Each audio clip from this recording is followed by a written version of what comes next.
Today I thought, how did Charlemagne become a symbol of Europe? He died in the year 814, more than 1,000 years ago, and his empire fell apart 30 years after his death. But his name survived. Napoleon said he would continue his work. The founding fathers of the European Union kept coming back to him. There is still a prize bearing his name, and it has been awarded to Churchill, Pope John Paul II, and Clinton. But why him? What did he do in the 8th century, without roads, without communication, without a common language, that 1,000 years later his name is still spoken in political speeches? Kings existed before him. They fought, conquered, built. The Merovingians ruled the Franks for almost 300 years before Charlemagne. 300 years, and we barely remember the word. Charlemagne ruled for 46 years, and his name is still alive. He did something differently, fundamentally differently. Today, I want to figure out what exactly made him great. Let me start with context, because without it, nothing makes sense. In the year 768, Charlemagne's father dies, Pepin the Short. He leaves 2 sons, Charles and Carloman. By Frankish tradition, they split the kingdom in half. Charles gets the western and northern part, Carloman gets the southern and eastern. The brothers don't like each other. When the Saxons attack Charles, and he asks his brother for help, Carloman refuses. But in the year 771, Carloman suddenly dies. He is 20 years old. Seizures, something like an epileptic fit. Charles immediately takes the entire kingdom. Carloman's widow flees with her children to the Lombards. Charles becomes the sole king of the Franks. And here is the important thing. There is no Europe, not yet. Complete political chaos. The Frankish kingdom is loose, tribes within it constantly fighting each other. To the north are the Saxons, pagans, warlike, raiding Frankish territories and retreating back into their forests. In Italy are the Lombards. They are pressing on Rome. The Pope is writing panicked letters to anyone who will listen. To the south are the Arabs, who have already taken all of Spain and are looking further north. To the east are the Avars, nomads who plunder everything that moves and dissolve back into the steppe. The first thing he does is go to war. But here is what is interesting. He fights differently from those before him. Most kings of that era operated on one principle: come, conquer, take the spoils, leave. Charlemagne operates on a different one: come, conquer, stay. He builds forts, places his own people, returns if something goes wrong. The first major campaign is Italy. In the year 773, the Lombards are threatening Rome. Pope Adrian I calls for help. Charlemagne crosses the Alps, which is a logistical feat in itself, and besieges the Lombard capital, Pavia. The siege lasts almost a year. The Lombard king Desiderius surrenders. What does Charlemagne do? He doesn't just take tribute and leave. He takes the title of King of the Lombards, absorbs the kingdom completely. This is a different logic, not a raid, an annexation.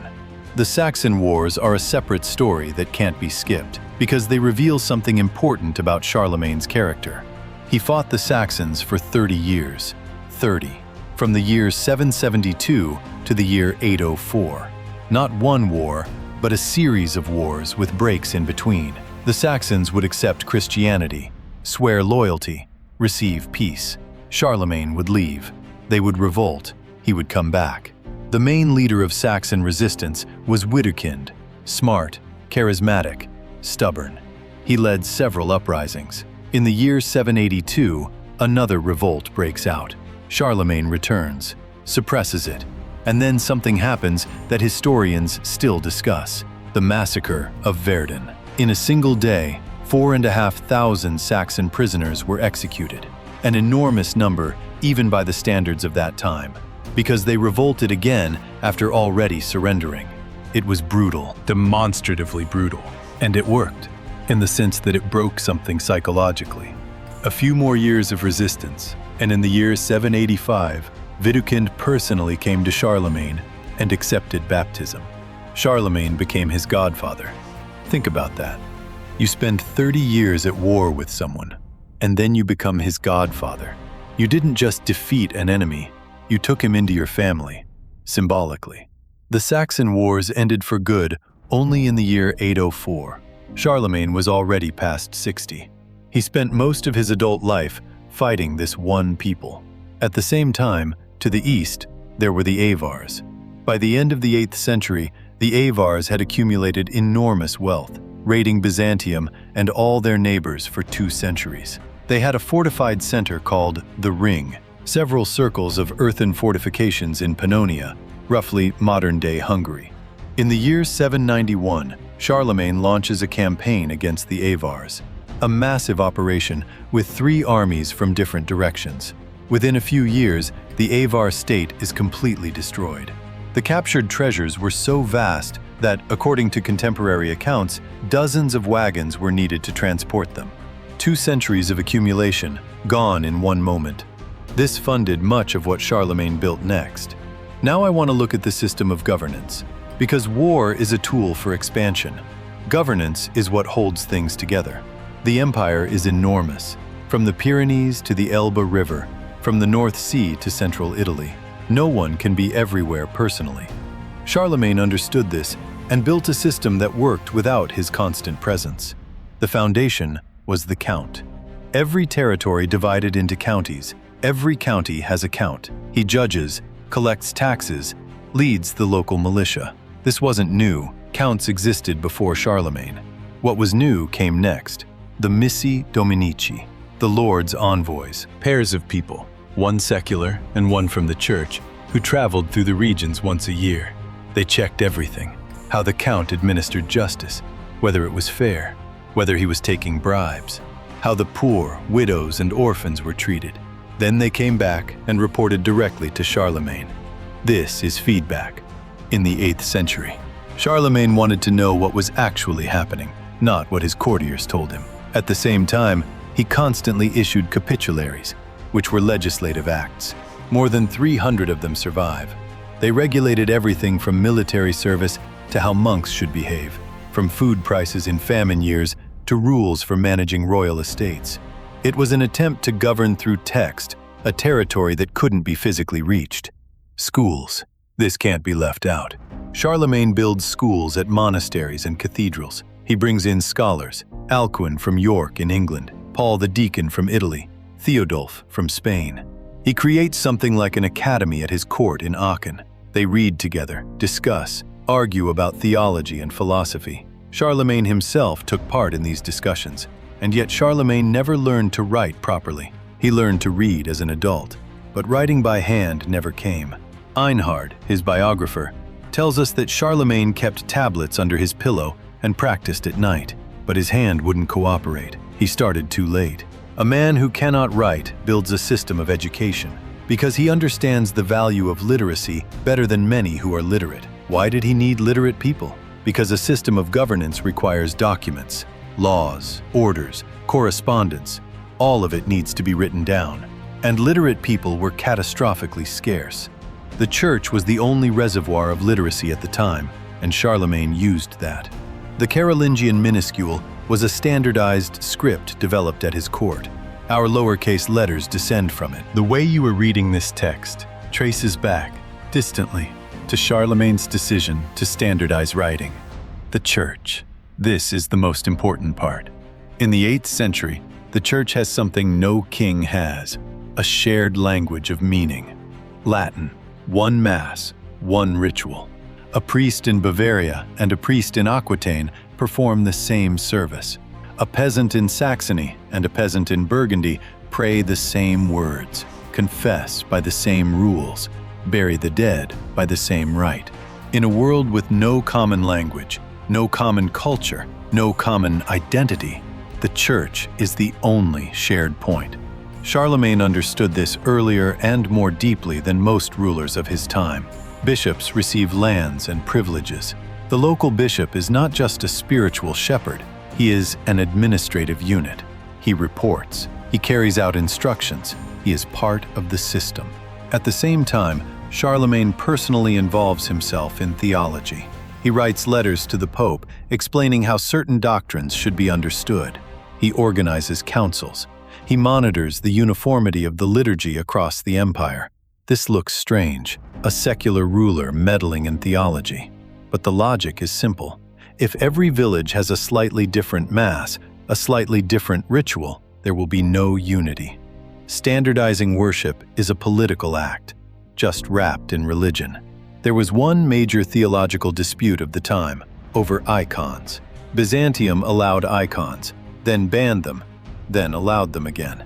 Charlemagne took his own position, different from both Rome and Constantinople. He could afford to, because the church in his territories was sufficiently under his control. Christmas, the year 800, Rome. Charlemagne came to Rome officially to sort out the affairs of Pope Leo III. The Pope had been attacked, accused of various offenses. The situation was complicated. Charlemagne came as the church's protector to restore order. December 25th, Mass in St. Peter's Basilica. At some point, Leo III approaches Charlemagne and places a crown on his head. He proclaims him Emperor of the West. Those present cry out 3 times in Latin, something like, "Long live Charles Augustus, crowned by God, great and peace-giving emperor." Charlemagne, according to Einhard, was displeased. He said that if he had known, he would not have entered the basilica that day. This is one of the most debated lines in medieval history. Should we believe it? Some historians don't. They say everything was planned in advance. The surprise was performance. Charlemagne wanted the crown and got it. Others say, no, he genuinely didn't want it, because the coronation complicated relations with Constantinople. The legitimate Roman emperor sat there, at that moment actually Empress Irene, and watched with understandable irritation. The truth is probably somewhere in between.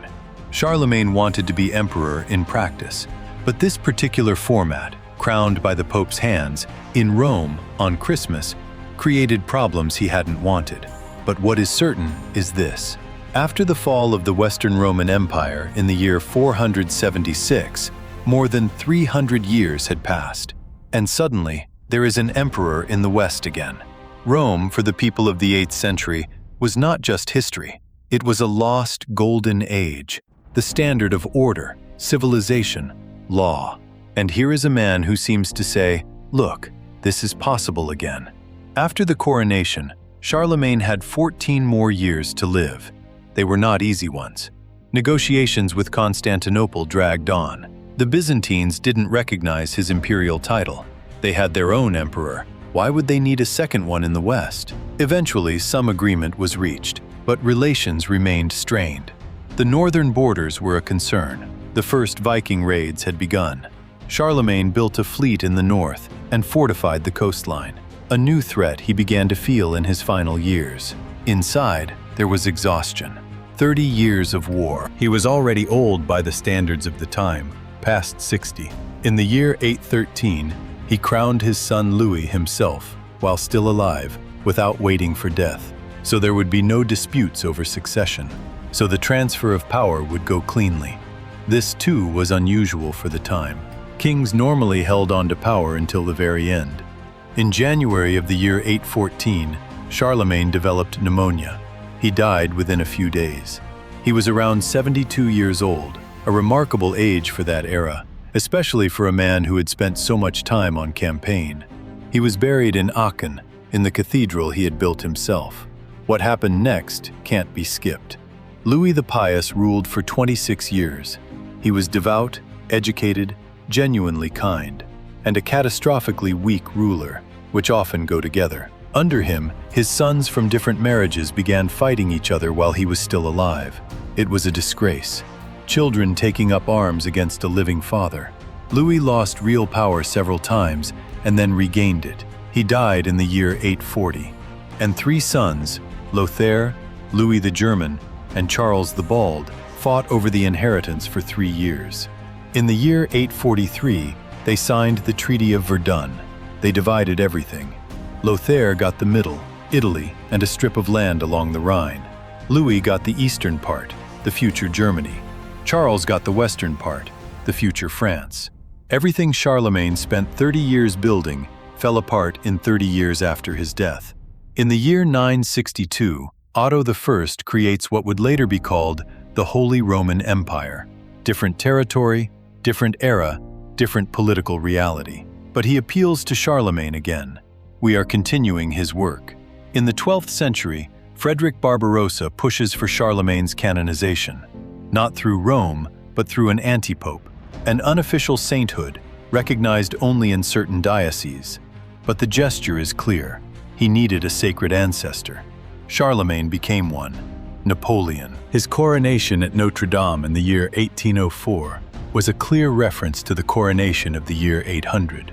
He spoke of himself as the continuation of Charlemagne's work, a unifier of Europe, just by different methods in a different era.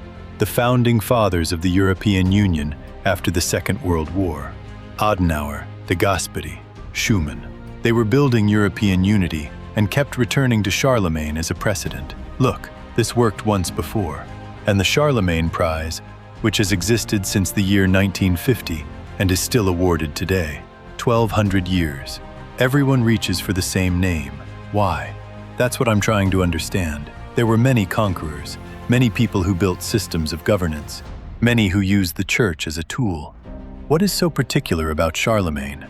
I think it comes down to precedent. He was the first in the post-Roman West to show that different peoples, different languages, different tribes could exist within one system. Not without violence, not without contradictions, not perfectly, but they could. And that proof turned out to be durable, precisely because the empire collapsed. A strange paradox. If it had survived another 300 years, it would have accumulated its own specific history, its own wars, its own betrayals and failures. It would have become a real political entity with all its problems. Instead, it remained an idea, perfect because it was never fully realized. Unfinished things are easier to idealize. You can project anything onto them because they never had the chance to disappoint. Charlemagne became a screen onto which every era projected its own version of a united Europe. Napoleon saw in him a military unifier. Medieval emperors saw a sacred ancestor. Post-war politicians saw a peaceful builder of institutions. Everyone saw something different. Everyone said the same name. And so, I sit here thinking about all of this, about a man who spent 30 years fighting, building schools, sending out officials, standardizing the mass, getting crowned in Rome, and then died. The empire fell apart 30 years later, but something remained. Not territory, not laws, not an administrative system. Something else. The sense that it is possible, that people speaking different languages, with different gods and different traditions, can be part of something common. And then a question comes to me that I honestly don't know the answer to. When we talk about a united Europe today, are we continuing his work? Or are we simply trying again and again to solve a problem that has no solution, and calling it by his name so we can believe that a solution exists?